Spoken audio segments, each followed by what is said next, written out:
Bandwidth for Changelog is provided by Fastly. Learn more at fastly.com. We move fast and fix things here at Changelog because of Rollbar. Check them out at rollbar.com. And we're hosted on Linode Cloud servers. Head to linode.com/changelog.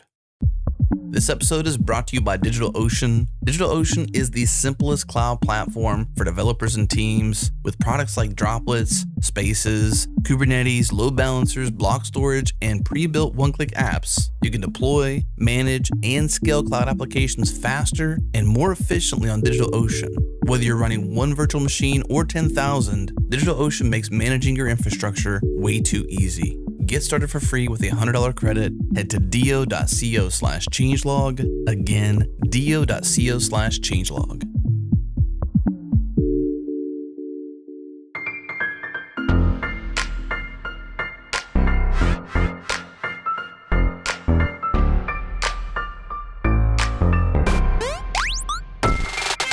Welcome to Go Time, a podcast featuring a diverse panel and special guests discussing cloud infrastructure, distributed systems, microservices, Kubernetes, Docker, and also Go.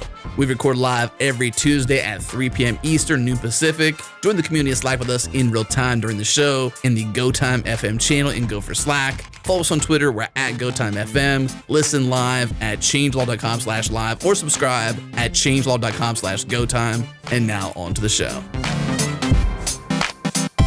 Welcome back, everyone, to Go Time. I am Carmen Ondo, and Matt is out this week, so I will be your host for the journey. Joining me today is our recurring panelist, Ashley McNamara. Say hello, Ashley. Hello, everyone. And we have a returning guest, John Calhoun, who is the content founder for gophersizes.com, but also use golang.com, testwithgo.com, errorsandgo.com. And so I'm excited to have you on, John. Say hi. Hey, everybody. And now we have a new panel or new guest, and it's Dave Valentine, and he's the instructor of Udemy's A Gentle Introduction to Golang for Beginners. Welcome to our show. Thank you so much. It's a pleasure to be here for the first time. Speaking of beginnings, when we asked Dave to show up on the show and give a profile pic, he submitted one of him as like a toddler with a TSR-80 Model 1 circa 1980. So I think that's probably like when you began. Absolutely. And Carmen, I have to say, I was chuckling when you're like, what computer is that? But yes, I got a start in the microcomputer generation world. So I started with a TSR-80 and then moved over to a PC Junior. And then continued on through microcomputers and programming way back at that time. So I've had an early start on things.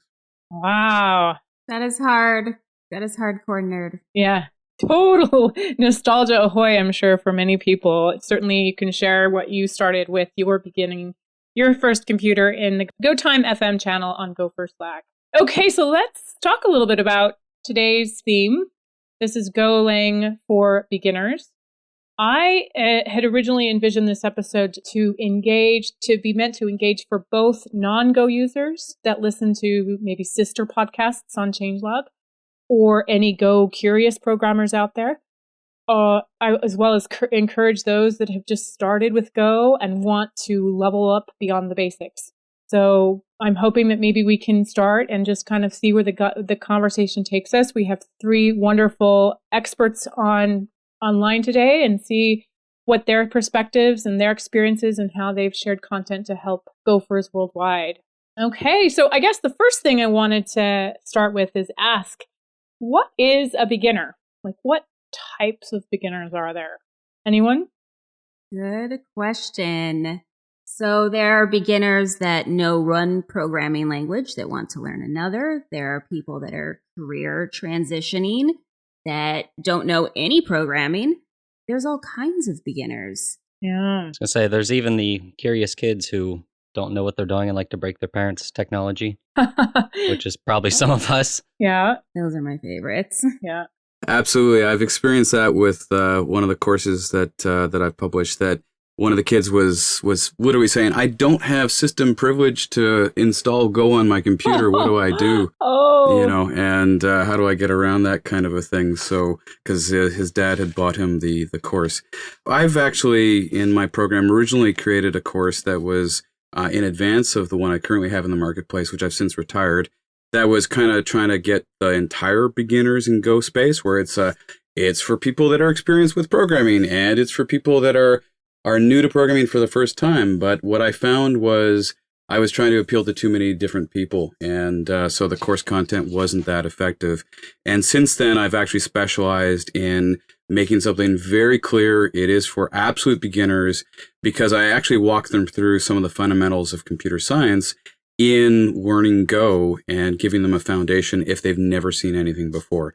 So I've actually learned to specialize. And is this the course that I mentioned before, or is this a different course? It is exactly the course you just mentioned. Yes, that one's been in the marketplace since January of this year. And so it's a reboot specifically, and I've taken the other one out of the marketplace. It is specifically intended for people that have never seen programming languages before and want to get started with the exciting computer language Go. That's great. And just a reminder to everyone, what Dave is referring to is Udemy, udemy.com, and it's called A Gentle Introduction to Golang for Beginners. So is that what you mean by gentle? So the idea that you're a complete beginner, not just a beginner to Go. Exactly right. That is just it. Because I did find that people were like, what tends to happen with beginners is that they end up making assumptions about what the computer is doing underneath. And they end up almost with a heuristic knowledge or almost some voodoo. Why is it like that? Well, I prefer to try to explain tip to tail everything that's happening. Maybe it's that deep computer background from that TSR-80 timeframe. But I get into memory and what computer code actually looks like and the role of a compiler and try to expose all the pieces. So at the end, the light bulb goes on and somebody understands, especially when it comes to understanding the concept of what's at a memory location versus what a memory location is itself. So that is, the type of thing, the journey that I bring people through, specifically, though, in relation to the computer language Go. That is the kind of course that I value specifically. As somebody who does not have a CS degree, I think I get into the weeds often because what happens, I'm my own worst enemy. What happens is I try to learn something. I'm like, no, I need to know the thing before that. And then the thing before that. And then the thing before that until I'm like, have I learned anything at all? So I like to get into the weeds a little bit, but if it's self-guided, sometimes I'm too in the weeds. I think this is one of the reasons why at times I feel like the younger you are, the easier it is to learn this stuff because you're less likely to try, like you're more willing to just take things for granted, I think. Whereas like the older you get, you're like, I just think that it's easy to, as an adult to like think I need to figure out what all these things are doing and understand it all. And as a kid, you're just like, I'm willing to just trust you and just go with it and, let it go. Interesting. So you think that's kind of maybe the key is just sort of trusting how whoever has shaped the content is going to structure the content. That's how you're going to learn, or? I think sometimes. Like one example I can give is I talked to somebody who had started a company, and when they started the company, they couldn't find a technical founder. So they basically just went and learned programming on their own. And I was talking to them about like how they learned to program. And the one thing I found interesting was that they basically forced themselves to go through like 3 or 4 complete like web development courses. And they said the first time there was a lot of things that were mentioned that they just didn't quite get. But by the time they went through like their 3rd course, some of those things, like they had enough understanding and foundation that those more intricate details started to make sense. And I think if you get too focused on them early, you just, go down too many rabbit holes and you don't really, get anywhere. But if you're willing to just push yourself through it and realize that I'll come back to this later or we'll go through the material again later, then that can really help. That's a good point. Now, you've mentioned a little bit about like kids and whatnot. I also wanted to ask a little bit what everyone's thoughts were about like industry trends and educational backgrounds, because I'm seeing that we are increasingly having people within our industry that are not formally trained with the university CS degree, but maybe are self-taught or they went to a boot camp. I know, Ashley, that was your path, right? So is there anything in terms of like difference between how we teach people that are not, CS degree learners So boot camps are predatory. Sorry, all boot camp grads. I value you. You don't know they are predatory. I did all of the open courseware for all of the major universities. That material was way more valuable, but it's hard when you don't know where to start. You believe that you need a classroom setting. Some of us are not in a place where we can go get our CS degrees. That is a place of privilege. And so some of us have to learn. So with all of these online courses out there are many, many more opportunities to self-pace and self-teach. And not all of them are great, so it takes some time to get through them. But for me, I want to say that the most valuable learning that I did when I was learning to program was the open courseware. Mm-hmm. John and Dave, can you tell us a little bit about your personal journeys as beginners, both beginners, but just beginners to Go, how you leveled up there? Absolutely. So I'll jump in there first. So Go is, my 8th, 9th, 10th, I'm not even sure anymore. Computer language, and obviously having a background in computer science and having done a lot of things with it. Python is another one of the languages that I do a lot with because I also teach and introduce people to machine learning and artificial intelligence concepts in courses. With Go, to be honest, it sort of came about for me from market research because I became curious about what I should make my next great course on.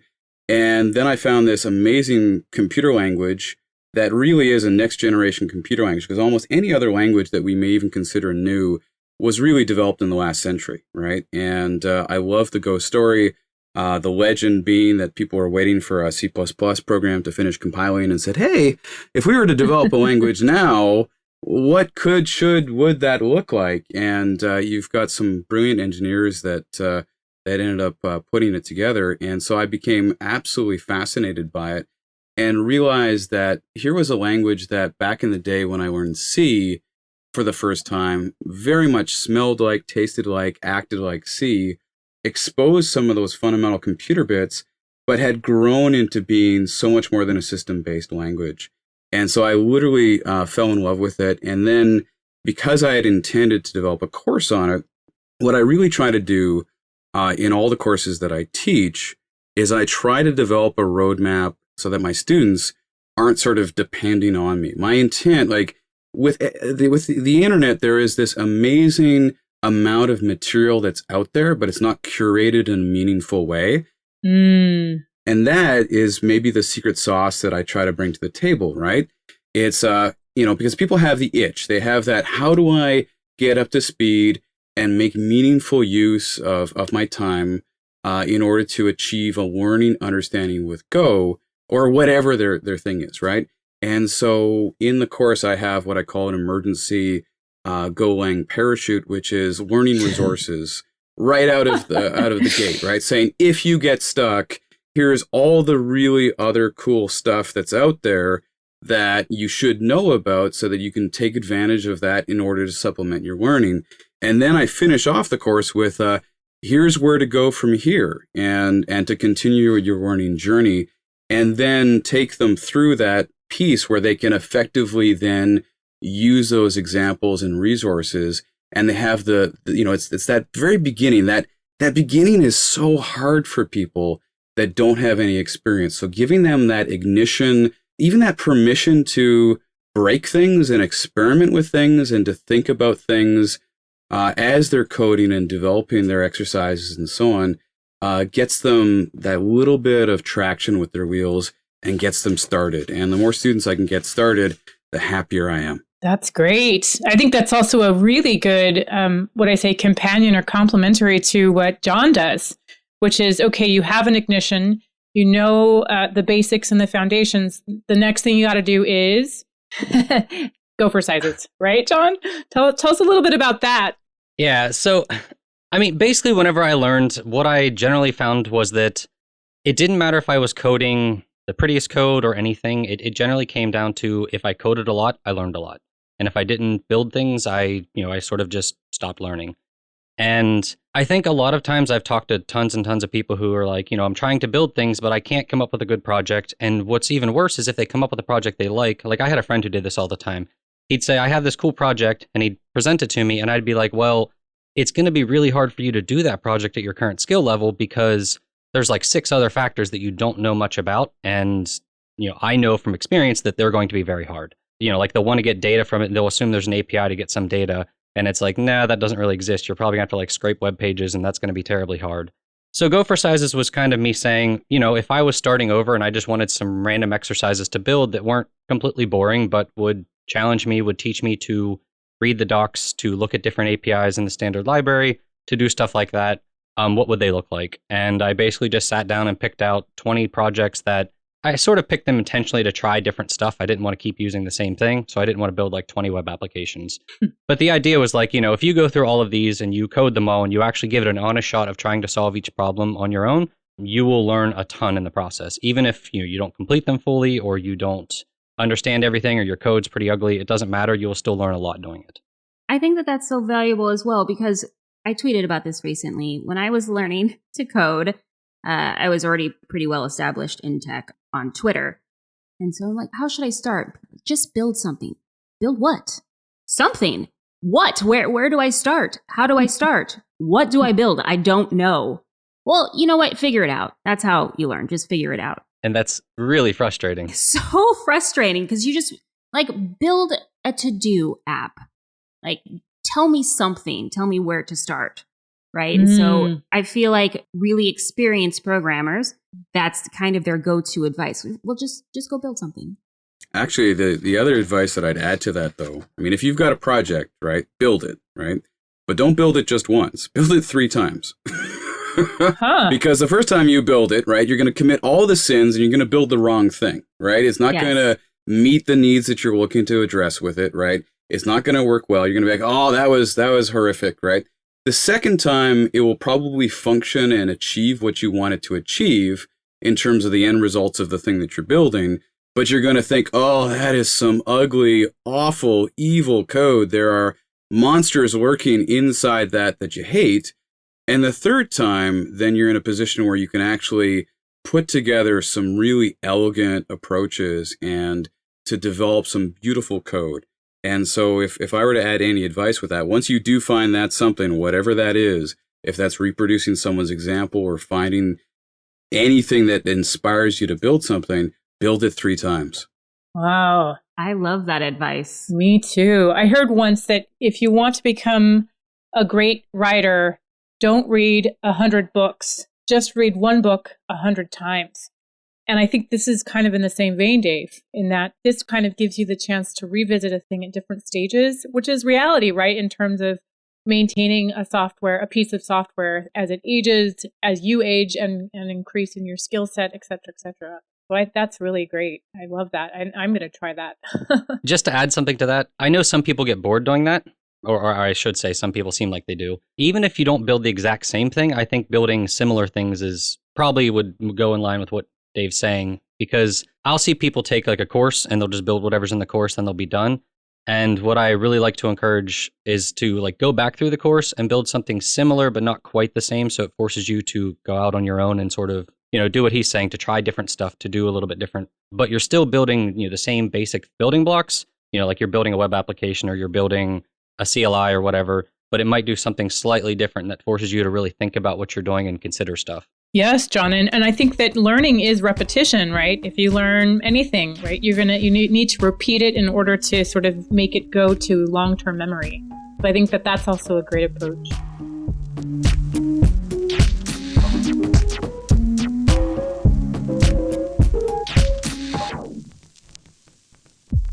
This episode is brought to you by StrongDM. StrongDM makes it easy for DevOps to enforce the controls InfoSec teams require, manage access to any database, server, in any environment. And in this segment, we're talking to Jim Mordko, VP of Engineering at Hearst. He's sharing how they're using StrongDM within their team of 90 plus engineers. It now takes them just 60 seconds to offboard a team member from a data source. We have an engineering team of somewhere in the area of 80 or 90 engineers. Because we've got so many services and many databases and so many developers, we need a reasonable way to manage access to them. It was a somewhat painful and labor-intensive process.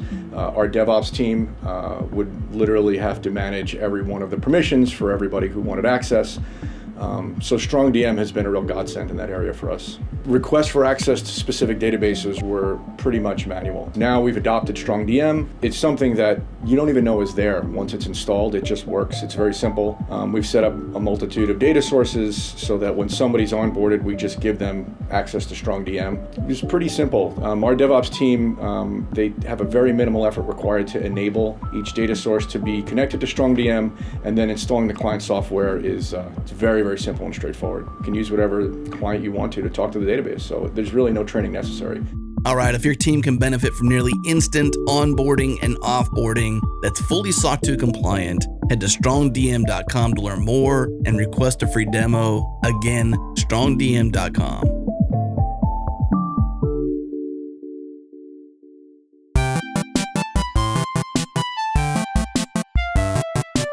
Well, I want to segue into, instead of maybe talking more about how we learn and approaches to learning, let's talk about learning and Go. And so we kind of touched on that, about the starting point in foundations and computer science fundamentals in your course, your Udemy course, Dave.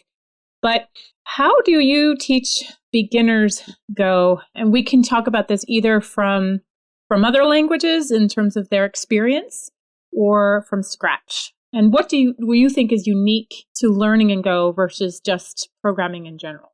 Well, I specifically at this point specialize in starting from scratch. And so I have my course that is designed really to bring someone up from scratch. And one thing I did find is that originally some people were having some trouble with the technical aspects of it. They were having some trouble with GoPath and GoRoot and some of those things.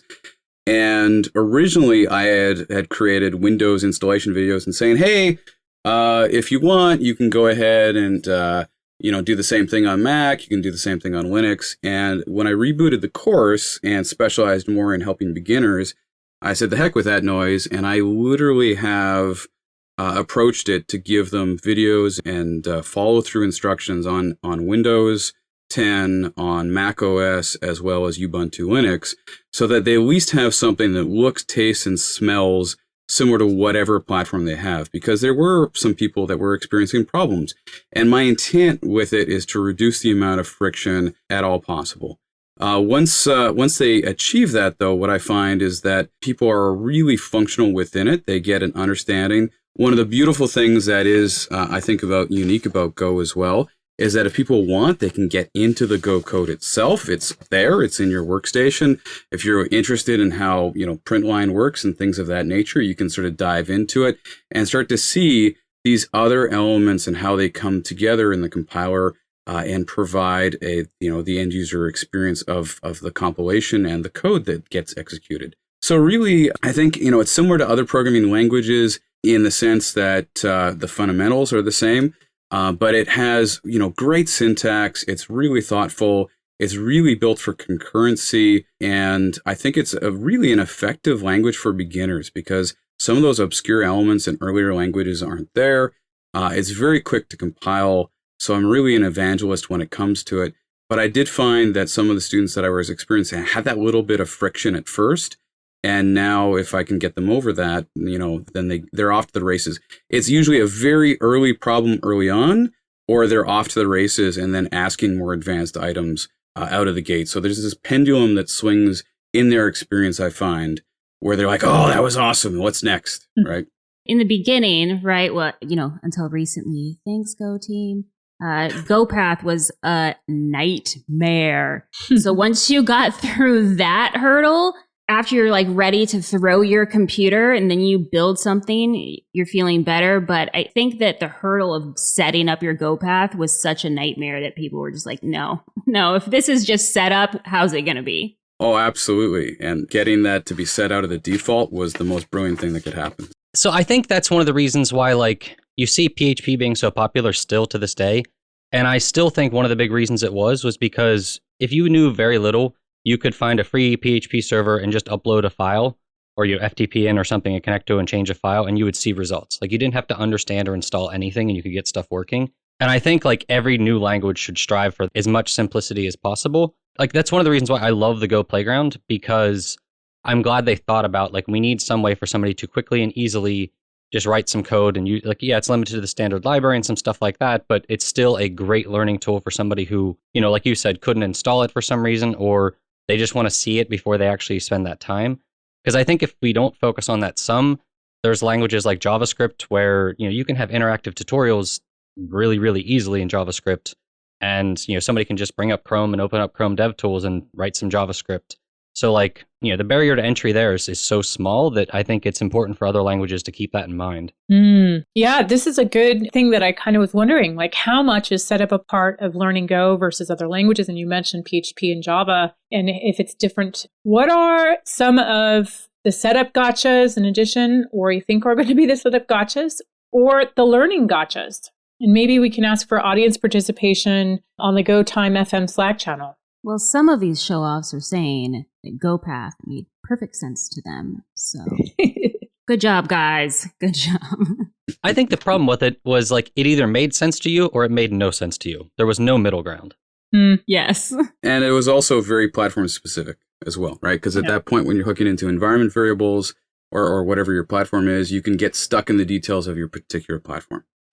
Yeah, especially because a lot of beginners are coming from Windows, and like setting environment variables has always seemed easier to me in Mac or Linux, whereas in Windows, trying to get somebody to go set that stuff up correctly was sometimes a pain. Yeah. Super pain. Me and Steve Francia, hi Steve, used to teach workshops, and the first thing that we would do is raise your hand if you use a Windows machine. Great. You guys are now friends because you're going to need to help each other during setup because we cannot help you. Yeah, you taught and I have that material, and I thought it was amazing in terms of a CLI. So a CLI workshop, and I think it was for OSCON last year or the year before. And it has like, the slide deck is something like 300 some slides. And setup, Ashley, was like the first third of that, right? And so I just wonder, like, is that the hump that we just want to help beginners get over, and then they'll be able to get really productive soon after that? It really was the first half of the workshop. Setup was difficult for a lot of people. There was a lot of going around and helping people get their machine set up. Once we got into building the app, things seemed to flow much, much easier. So yeah, setup was definitely a big issue. I think setup's also like the biggest quitting point too. Yeah. Like at some point during setup, if it stops working, you quit. But like if you're writing code and you've got most things running, I think you're less likely to quit at that point. And is this unique to Go, or I want to kind of give a nod to any beginner out there, whether it's somebody who's already learned something else in terms of a programming language or someone who's a complete beginner. Is setup a quitting point for all languages, or is it a little bit more painful in Go? I think it's all. Yeah. I think every language has some like barrier to entry, and once you get it, you're good. But up until that point, it can be frustrating. I do think it also depends whether you're talking about an interpreted language or a compiled language as well, right? Because it is a little, hard to compare Go to an interpreted language, like of PHP perhaps, in the way that it's structured and some of those elements that it actually achieves underneath. But one other element I think comes into play is, what do you then, once you have Go set up, what do you hook in after that, right? Is it an IDE? Do you have plans for an IDE? Because there's some really outstanding things you can do afterwards. And yeah, I show, just like everyone else does, how do you make a Hello World program on the command line? But then if you can actually trace and set up breakpoints and have an IDE experience after that, that will help guide the student, then they can trace their way through the code, which again will help them understand what's actually happening underneath the covers. So, there's that initial setup, but then also, and that's the kind of thing where ask anyone, they have their favorite. Is it Atom? Is it Sublime? Is it Visual Studio Code? Everyone has their favorite sort of tools to then add to the language, whatever language they're programming on at that point, right? Yeah. And then what do you think about in terms of content or setup, in terms of audience competence? We have a comment here from Corey Lanou in the Go Time FM Slack, who said that Go Install was the easiest that he's ever used. But again, it was geared towards me as an audience. And so that we're saying somebody who's an experienced beginner. So is there content, do you feel like for the people who have sort of looked through content, created content in this panel, that there are audiences for whom there are content gaps for beginners? Yeah, I do think. So when people ask me what language they should start with, I usually say Python, because there's so much information out there, and I felt like setup was easier for some reason. For Go, I feel like there's a lot of highly technical things out there, which is great. And then there are some beginner courses that may or may not work. I'm excited to try your guys's. Mm-hmm. So I just felt like beginner materials were super lacking. For me, when I learn a new programming language, I am not ashamed by this. I don't care if you laugh. I buy children's books. I love kids' programming books. They're the greatest. There needs to be one for Go yesterday. Oh my God, yes. Well, there was this trend that was, I don't know, it's probably about 8 years old now. Do you remember ELI 5? Explain it like I'm 5? Yes. And it was like a popular, those were great because it was, we had someone in the chat earlier said, well, I need to learn the thing to get to the thing and learn the thing back before that thing. And it's just a recursive, but I don't know this all the way down. And so I'm hoping your Gentle Beginners course tackles exactly that. Well, I appreciate that. And I'll tell you, you're almost throwing the gauntlet down because I have twin 11-year-olds.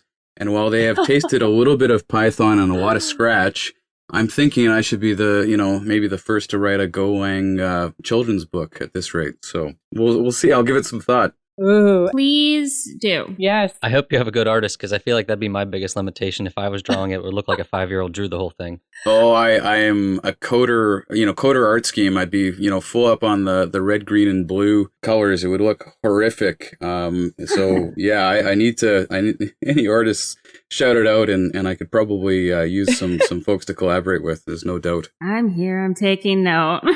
There may or may not be a preeminent artist for the Golang community speaking to us at this moment right now. Maybe. I don't know. What do you think? Ashley's Gophers there's how many? Like in your automated, Hundreds. Like billions in the Gopherize. Oh, in Gopherize Me, there are billions. I don't know how many combinations there are right now. I think I might have added some things, but billions. And I really like whoever did your artwork on your Gopher sizes, John. I think it looks like Ashley-esque, but it could be someone else. Yeah, it's not me. I think that one was Marcus Olson, is who I want to say. Yes, it was. Oh. Yes. To say Ashley's who introduced me to him, but I've actually gotten into the habit of, so Ashley's usually really, really swamped.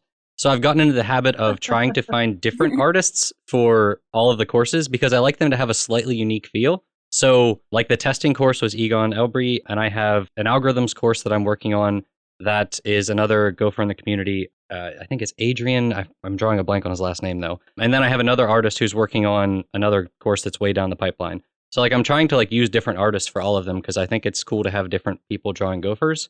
And I know that Ashley's just overwhelmed with stuff. So it's like, I don't want to like keep bugging her. But it just goes to show that I think when you are making content, whether that is for beginners or for anyone, we are not a black and white or gray world, right? We are a world of color and we like visuals and we like fun and we learn better when we feel we're at play, right? So I remember Richard Feynman talking about how he bottled burnout and won a Nobel Prize for his Feynman techniques. We're kind of veering into physics, but still learning for beginners. And he always said, just keep a sense of play about you. And Ashley, that's what I love about the Gophers that you bring to the table and to the community. And so anyway, Jared Santa, who's also part of the Changelog crew, said that they do an ELI5 and Explain It Like You're 5 on the sister podcast JS Party. That would be a great segment for Go Time. So if any of you are down to come back and do a repeat, but for 4 5-year-olds by our inner 5-year-olds, I'd love to do that episode. That'd be awesome. Yeah. Yeah, same. I'm here for it.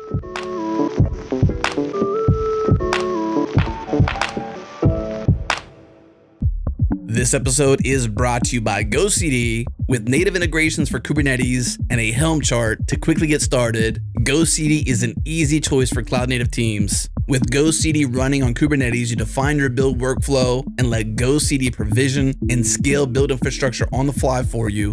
GoCD installs as a Kubernetes native application, which allows for ease of operations, easily upgrade and maintain GoCD using Helm, scale your build infrastructure elastically with a new Elastic agent that uses Kubernetes conventions to dynamically scale GoCD agents. GoCD also has first-class integration with Docker registries, easily compose, track, and visualize deployments on Kubernetes. Learn more and get started at gocd.org/Kubernetes. Again, gocd.org/Kubernetes.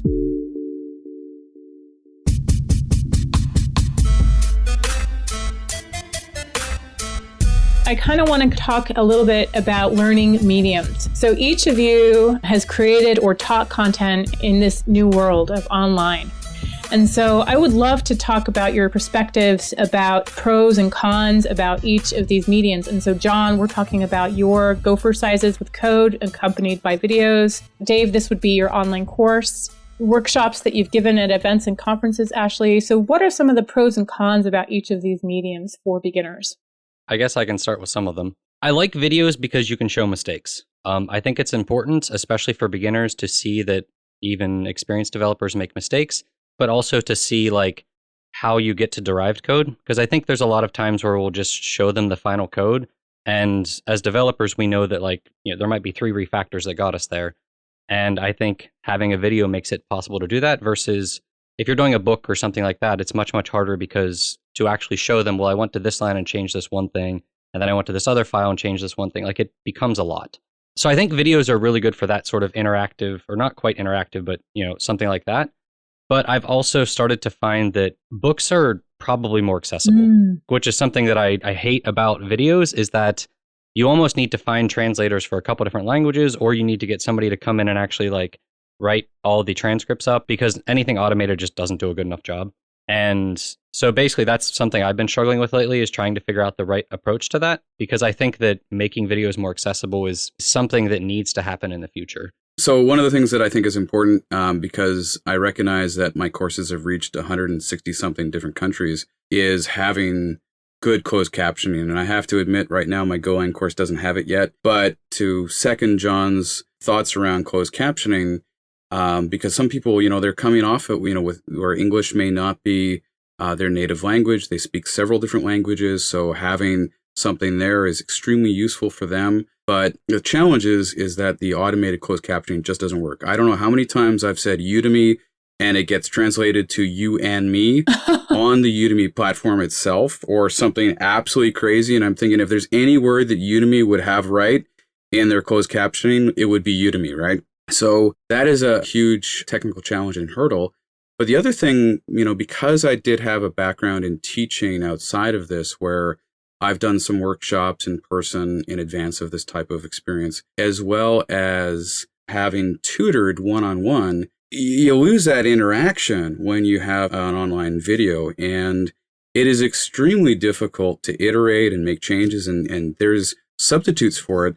But I like to see eyes, right? And even just hello and putting content out there into the world is a very different platform when you're doing a static video than when you're recording. I think ideally what I'd almost prefer to do as I grow and continue to make new courses is to teach in a live event, record those, so at least I've got somebody else I'm talking to. And if you see that deer in headlights look, you get that sense of, oh, okay, I've fallen off track here. I need some more explanation here, because it was a very different approach. Mind you, you get unlimited redos when you're recording video, right? So it's I needed more coffee or something, right? So there's pros and cons of each, but it's everyone has its own flavor and piece to it, right? I feel like every way that we do this is valuable. We all have different learning styles. For me, it's hard for me to consume the content on video. I'm like, okay, now I have to pause the video and do this step, play the video again. And then I go back. I'm like, did I do that step right? So for me, I like step-by-step instructions.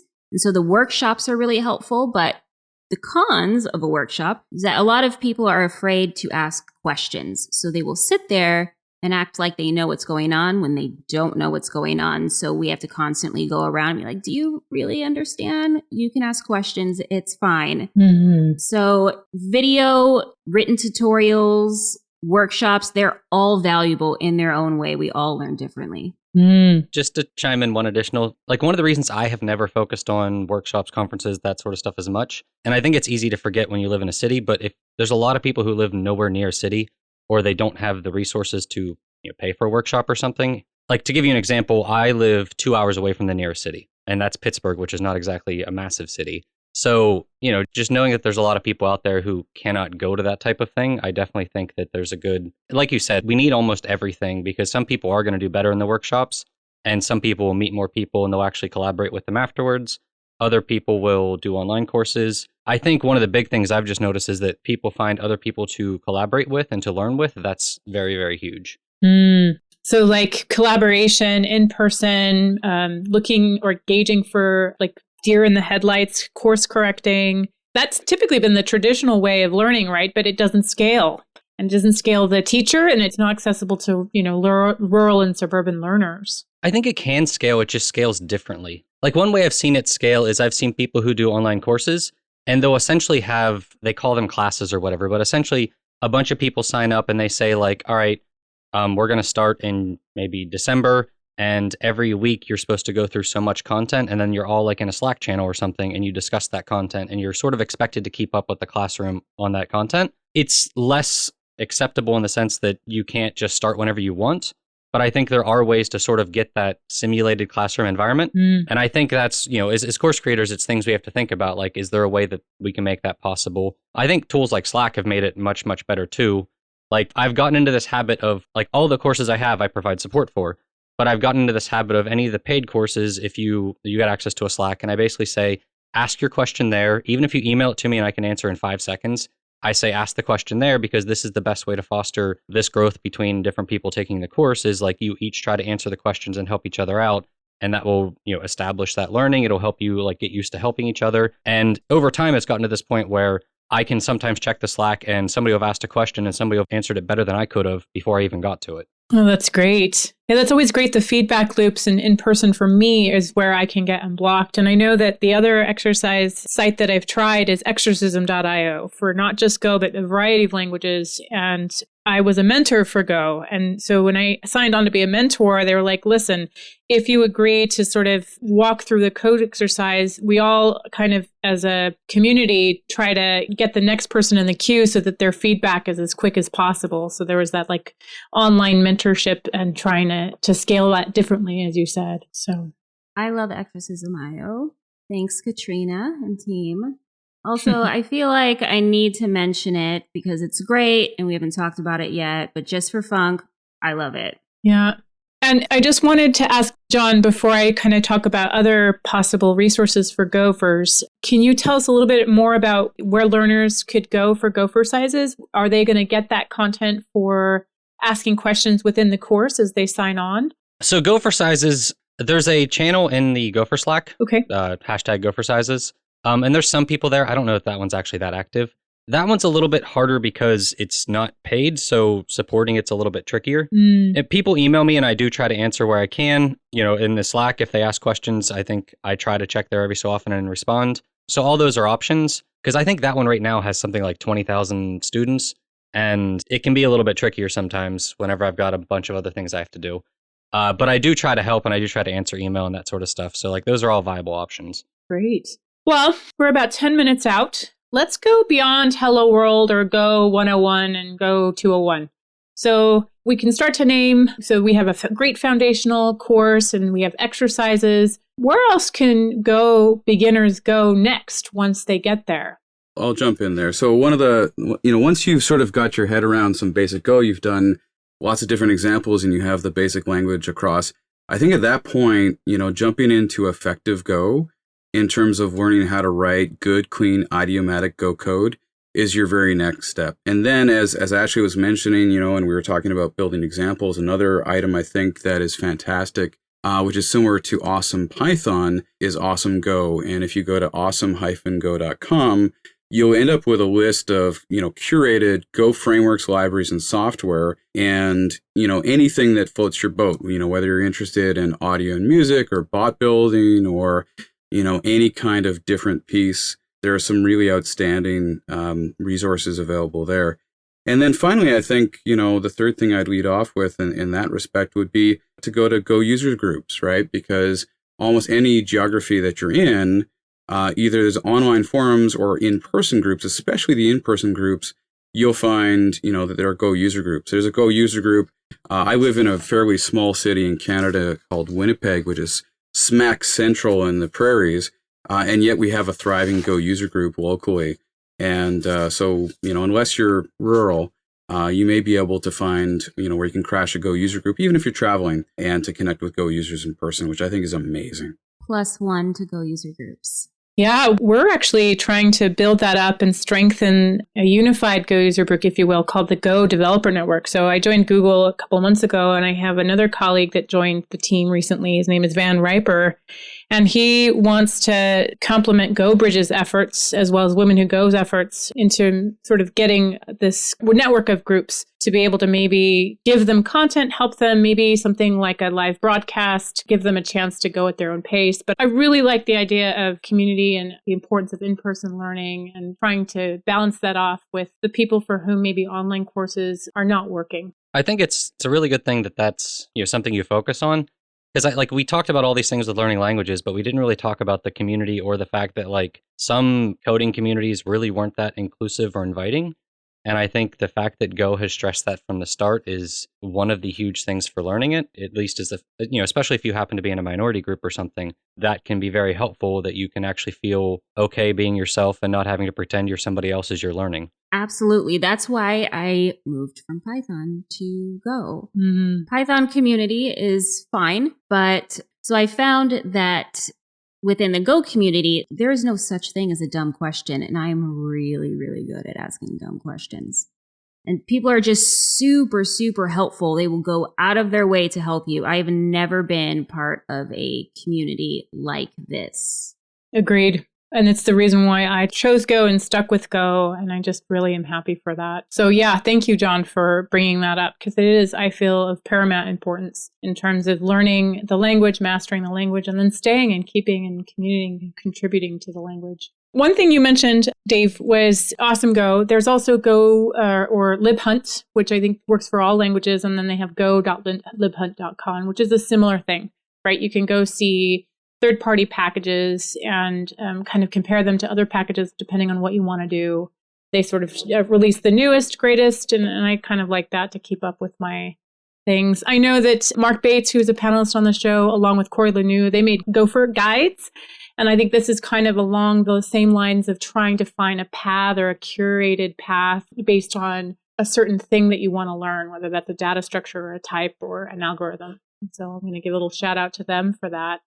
Any other resources for people to go, or their go-tos, pun intended? We've been very short on Go puns this episode. Shame on us. I think one that everybody always says, and it's very hard, but if you can find an open source project you like, it can be daunting at first because you'll be like, how do I get started here? There's so much there. But you mentioned Mark Bates, I think one of the things that he's done a great job with Buffalo is that he can help people get started and be like, just help with documentation or help with something that's relatively easy as you get familiar with stuff. But that one comes to mind because there were one or two people that were very, very early students of the course one of the courses I made. And they later were telling me that they were actually contributing pretty more heavily to those projects. And it was because they really helped them grow as a developer and learn more about them and get to the point where they could actually fix PRs. And it's not going to happen overnight. I don't think you can ever, as a beginner, jump into a project and make meaningful code changes or big code changes. And people who run open source projects have to resist this urge to fix a one-line bug. They sort of have to set it aside for a beginner to tackle. But if you can find the right projects and maybe ask around in the Go community for suggestions, that's a great way to grow, where you just gradually do small changes and work your way up to handling more and more of the code base. I agree. That is advice I give often. And what I would like to see in the future is people prioritizing PRs. Here's what's great for a beginner. Here's what's great for people that are more advanced. There's a site called Up for Grabs. It's not .com. I can't remember what it is, but it does just that, where it's these are great bug fixes that you can do as a beginner. And so it will rank things. I would love to see people do that within open source in general. Yeah, I love when GitHub tags great first issue, and then you can just kind of sort by the tags, and then they've optimized their project, not for getting things done necessarily, but for, well, yes, that's certainly important, but also for being inclusive and trying to onboard new members into their project or their ecosystem, whatnot. Another one is first timers only, where basically they limit specific issues and you have to be a first time contributor to that project to do it. Oh, that's nice. Love it. And we would be remiss if we didn't mention Golang-Newbies channel in the Gopher Slack. When I first began, I just loved being able to ask as Ashley said, all the questions. And I was sort of fearless because I had people that I already had met in person that said, just ask the question. And when you do, if you do that, then it will make people more comfortable in asking what they are afraid of to ask questions. So yes, go Lang-Newbies and go for Slack. It's funny because that reminds me of before GoTime got rebooted, I was talking to Matt Ryer and he had said that one of his goals was to say, I don't know in the podcast at least once or twice. And his goal for that was basically just so beginners realize that it's okay to admit you don't know and to ask questions. And I think that's important, like you said, just to really reinforce that it's okay to ask questions and that nobody's going to think you're a bad developer or something because of it. Yes. No, and there's so much that Matt doesn't know. We had to throw Matt some shade. So I think our episode is quasi-complete because we have thrown Matt some shade. We've given Steve a hello. We mentioned Mark and his Gopher guides. Anything else we're missing before we go? Well, just to add on the question piece, one thing I notice, with the courses that I teach, so often someone asks a question and the next thing you know, there's a crowd of Me Too's. And I'm like, where were you a minute ago? Why did, so-and-so have to be the first one to ask? And then inevitably when the answer, is made, you get a handful of a dozen or so thank yous. And you're like, make it interactive, especially when you're trying to bring, that about. I really find that people are unnecessarily shy for whatever reason. It's not even unnecessarily shy. I think that people's fear of embarrassment rules them, right? It's all psychological. So has to be somebody in the room who just doesn't embarrass by not knowing something. Yeah. I think it's also how you answer can make a huge impact because if you make it sound like it was something obvious, or another example is like if somebody says like, well, I'm not sure, but I want to try to help you. And if you just jump in and just disregard everything they said, then they're not going to try that in the future. So like, I think there's a lot of thinking about how we answer questions and how we present stuff to people and just trying to be as, gentle or friendly as possible is very important. Absolutely. Very good. Definitely encourage those people to ask more questions, might open it up for other people to ask questions. Great. Well, we're kind of coming up on the top of the hour. There's a couple things I wanted to mention. First of all, there's one last segment that I'm really interested in learning more about. And I made a survey because I'm just I am not a survey designer, but I really am curious. How many of you here on this panel have had to learn a new programming language while on the job? I have. Yeah. And is learning while on the job, whether it's because you have to, or you're exploring for, new tooling, or because it's, a change in the technical stack, like how does learning or beginning from that headspace any different from learning maybe on your own time? I feel like it's different because usually if it's for work, you know why you need to learn it. Okay. So you kind of have some base knowledge, right? So you're like, I have to learn it because I need to build this feature, or we're building this tool and that's why I have to learn it. So you can Google more specifically. Okay. John, Dave? I've had to learn on the job. And I think, like Ashley said, it's specifics, but it's also like your focus is on being productive, not academic learning. So that forces you to not let yourself get distracted as much, I guess, is the best way to put it.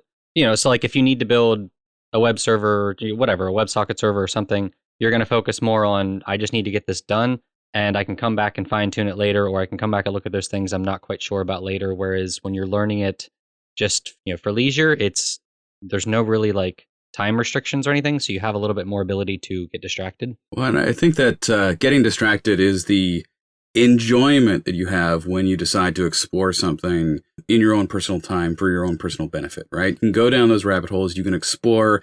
It's almost like a buffet of knowledge.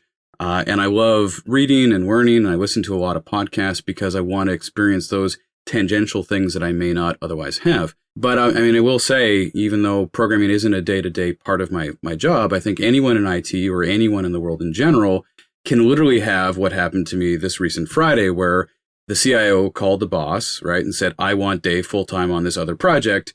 Whatever he's doing right now goes away, right? And the next thing you know, it's okay, so let's figure out, how we're going to approach this and what I need to do there and what his objectives are and how do I fulfill those. So it's very pointed because you're trying to get to a particular objective. But the pleasure of just learning something for kicks and giggles sometimes can be, there's a joy with that as well, right? And it's different than when you're trying to fulfill, what the CIO asked on a Friday morning. Yeah. Yes. I guess I should say those distractions, like you said, can be very good things. But I just think that's one of the big differences is that, like, sometimes they're good, sometimes they're bad. And I think that having them there, it just is one of the big differences for me, is I just felt like in the work environment, I never had that freedom to just really go look at the stuff, explore things. You can't like go compare 3 different HTTP routers. It's like, I just need to pick one and use it. Exactly. No, you Yes. definitely get less in the weeds when it's for work. Very cool. I want to hear more about this. I am going to put a link in the chat. It's bit.ly/on-job-code-survey. And I'm going to share it on my Twitter, and maybe everyone else can share it. I just want to know, because that's kind of my one, how is that different? And are there any gaps out there in the ocean of content that you think that need to be most filled at this point as we close out? Children's book, dang it. All right. I think that's what's happening. Children's book. It is happening. Please do it. Brian Kettleson and I were supposed to do it, but we are just far too busy. I really need somebody to do this. Just selfishly, please do it. Amazing. I almost feel like there needs to be resources teaching people how to ignore all the bad advice they're going to get. Like Ashley had said, people keep telling you to build something, or like if you get on the Go Reddit, they're going to tell you never to use third-party libraries, or like there's just Right. There's a lot of things like that. And I think when you're learning, especially as a beginner, it's really easy to get suckered into this, I need to use all these things. And I don't know, it's almost like they need a guide to like a practical guide to just ignoring all that other stuff that doesn't matter and just focusing on what does matter. Yes. Yes. Also, please write that. Yes. I have that as a survey question, which is like, what is this like letter to your past self? Like, what do you wish that you didn't have to unnecessarily go through? So yeah, totally. I think that's great. I wonder if I wish we had more time to discuss that, but that is just really some of the best. If we can sort of get rid of some of the headaches that we ourselves had to endure, maybe that's all part of the journey. So I'm going to close out. I have a closing out section here. So let me just gather my wits and then I'll read it and then we'll say bye. Whatever kind of beginner you are, we hope this episode has given you a good starting point as you start to learn and improve your Go. The learning gotchas, how learning Go might be different from your current programming language, where to ask questions and get help from the community, and where to continue on your learning journey. Whatever you do, embrace failure and don't stop trying. Engage with others. Use your resources. Go for Slack. Golang newbies. Attend meetups, online or in person. Like the famous quote from Benjamin Franklin, "Tell me and I forget.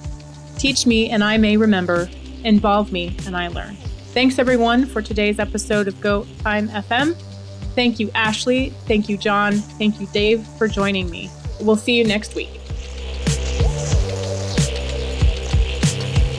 All right, Go Time is back. It's been so much work behind the scenes, but it's definitely paying off now. And it's so much fun producing this show. We have so many people listening live. Thank you so much for that. We love you. And if you're not yet, hang with us in Go for Slack. We have a channel called Go Time FM. Look it up. You'll find us. Chat with the community, share stories, share coffee recipes, whatever. It's a lot of fun. Also, we have discussions on every single episode at changelog.com. So head to changelog.com/GoTime, find this episode and discuss it with the community. And of course, thank you to our sponsors, DigitalOcean, StrongDM, and also GoCD. Huge thanks to Fastly for being our bandwidth partner. Head to fastly.com to learn more. And we move fast and fix things around here at Changelog because of Rollbar. Check them out at rollbar.com/changelog. And we're hosted on Linode cloud servers at linode.com/changelog. Our music is by the one and only Breakmaster Cylinder. And if you want to hear more episodes like this, subscribe to our master feed at changelog.com/master or go to your podcast app and search for Changelog Master. You'll find it. Subscribe, get all of our shows in one single feed, as well as some extras that only hit the master feed.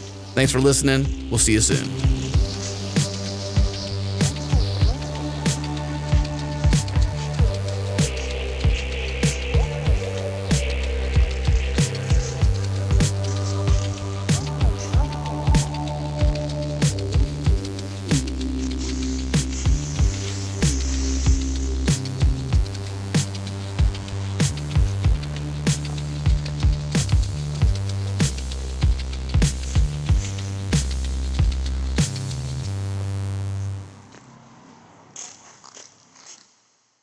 All right, because you've stuck in to the end of the show, here's a preview of Brain Science, our upcoming podcast coming out very soon. The easiest way to subscribe is to subscribe to our master feed. Head to changelog.com/master. Get all of our podcasts in one single feed, plus some extras that only hit the master feed, including Brain Science. Brain Science is a podcast for the curious. We're exploring the inner workings of the human brain so we can understand things like behavior change, habit formation, mental health, and this thing we call the human condition. It's hosted by myself, Adam Stacoviak, and Muriel Reese, a doctor in clinical psychology. It's brain science applied, not just how does the brain work, but how do we apply what we know about the brain to better our lives?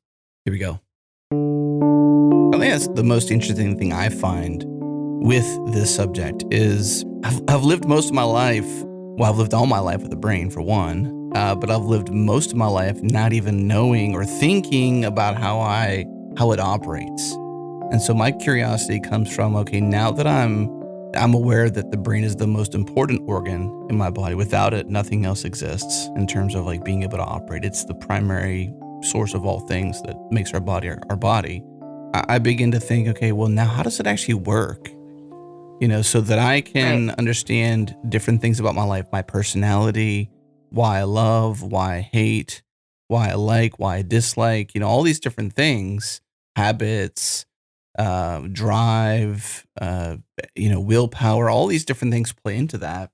And I begin to think like, okay, how can I know more about my brain? And when you mention these worn paths and these grooves, that means like whenever I'm mulling over a thought or having anxiety, the thing that I'm mulling over or having anxiety about becomes more and more true or more and more real as my neurons fire together based on what you said here with the power of thoughts is that if I keep thinking that way, it becomes more true to me than maybe somebody else because I've worn the path. Is that accurate to say? You're spot on. If I'm to draw an analogy, it would really be that our thoughts are the lens through which we see our world and make sense of it, which is how people can have such varied perspectives. The thoughts we have are really that powerful. If you can imagine them creating the fabric of so much of your world. And like I mentioned earlier about, sort of filing things according to our feelings, because we're more apt to remember things according to feelings. And so we want to be aware of the sort of circular nature of my thoughts and my feelings, and that like how I feel creates certain thoughts, and certain thoughts create certain feelings. And so if I want to feel different, I really need to do different, and I need to think different, because all of this is energy, right? I mean, you ever walk into a room or an interaction with an individual and it just sort of feels off and you're thinking like, what did I miss? Or like, I couldn't put my finger on it, but something was off. Because there's feelings and you catch vibes, because emotions are energy and thoughts, just like the neurons that fire together, that's, electricity in our brain.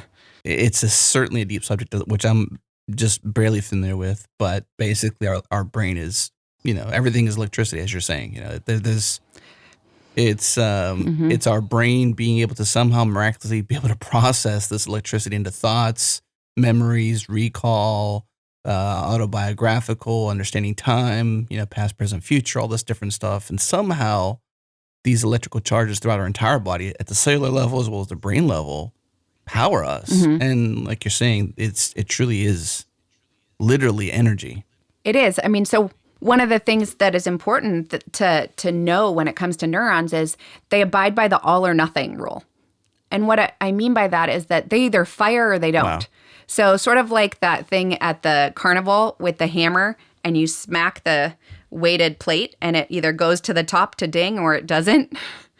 That's how neurons are. Gotcha. They get to a sort of threshold of excitement and then they fire or they don't. And so being able to be aware of the thoughts I think, for example, if I am having a really rough day, like maybe I pay attention to what I'm thinking about. Like, am I thinking about a loss that I went through? Am I thinking about a really challenging problem that I don't know how to overcome? Or maybe it's a relationship that I wanted to go differently. And then I don't feel very good. And maybe my stomach starts to hurt. And then I maybe start to get a headache. You know, all of our thoughts contribute to our own internal systems. And they shape who we are too. You know, like I said earlier, if I'm mulling over something or if I'm anxious about something, I just can't stop thinking about it. It to some degree can even reshape my personality, because I think that's what we might call moods. Right? If I'm in a bad mood, it might be because I have an experience going on in my brain or my thoughts that I can't seem to shake away, that's bringing me into a negative state. You know, my perspective in that scenario is that I can't get these bad thoughts out of my brain, or I can't stop being anxious or having anxiety about something.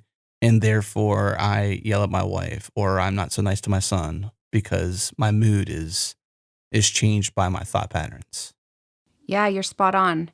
And this is why I think it's so important that we can understand that it's really possible to change these. Mm-hmm. Because if you can recognize, like, oh, I'm not really upset with my wife or my son, I'm feeling bad, Mm-hmm. then again, I can put my lid on and go, what other options do I have available to me? Like, maybe I need to go work out. Maybe I need to go write down some of what is in my mind so that I can change some of those thoughts. Or maybe I need to do some meditation or talk to a friend. This is how we cope with some of those negative thoughts and negative feelings as well. That's a preview of Brain Science. If you love where we're going with this, send us an email to get on the list to be notified the very moment this show gets released. Email us at editors@changelog.com. In the subject line, put in all caps, Brain Science with a couple bangs if you're really excited. You can also subscribe to our master feed to get all of our shows in one single feed. Head to changelog.com/master or search in your podcast app for Changelog Master. You'll find it. Subscribe, get all of our shows, and even those that only hit the master feed. Again, changelog.com/master.